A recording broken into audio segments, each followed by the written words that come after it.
sağlamlığın qarşısına qalmaq üçün insanlar gündəlik nələr eləməlidirlər? Hər gün təmiz havada çox olmalıdırlar. Maksimal dərəcədə 10 kilometr ətrafında gəzməlidirlər.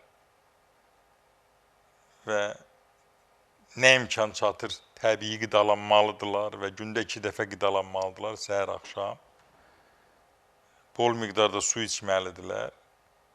Yəni, hələlik 3 litr ətrafında, qışda da 2 litr.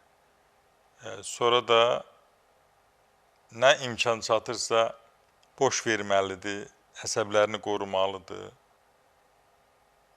Mən deyirəm, yəqin ki, sizə nağıl kimi gəlir ki, Hindistanda mən olduğum yerdə əsəbləşən adam görmədim. Yəni, əsəb çox dəhşətli bir şeydir. İnsanın xoşbəxt həyat yaşamasının kökündən biri də əsəblərin rahat olmasıdır.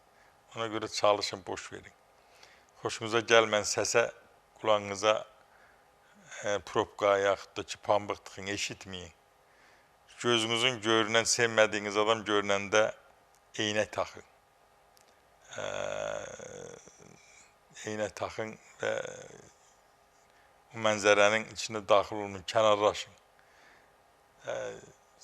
Və təbii ki, sağlam yuxudan danışırdıq, belə sağlam həyatdan danışırdıq. Onun tərkib hissələrindən biri də sağlam yuxudur, vaxtında yuxudur, erkən yuxudur. Mən deyirəm sizə, o Hindistanda 9-da hamı yatırdı. Səhərdə tezdən 4-də dururdular. Niyə durursunuz? Deyir, 4-də beynin dərs oxuyan, iş görən, zehni işləmər, 4-də ən açıq vaxtıdır beynin. Bizdə də 2-dən sonra yatır, 2-dən sonra da xoşbəxtlik hormonu ifraz olunmur. Xoşbəxtlik hormonu axşam saat 10-dan 2-yə qədər arasında istehsal olunur, onu yapan alimləri tapırlar. 2-dən 5-ə də orta yuxudur, 5-dən sonra iş yatmır. Bizdə də 2-dən sonra, 3-dən sonra yatır, sonra deyir, doktor, mən belə deyildim, mənim əsəblərimə nə oldu? Mənim yaddaşım nə oldu? Mən itirmişəm yaddaşımı. Nə bilim, mənim təzyiqim niyə dəyişir belə? Mənim həyatım niyə dəyişir belə? Mən cavan adamım, mənim niyə cinsi həvəsim öldü? Niyə mənim həyata sevgim öldü? Niyə mənim ailəm?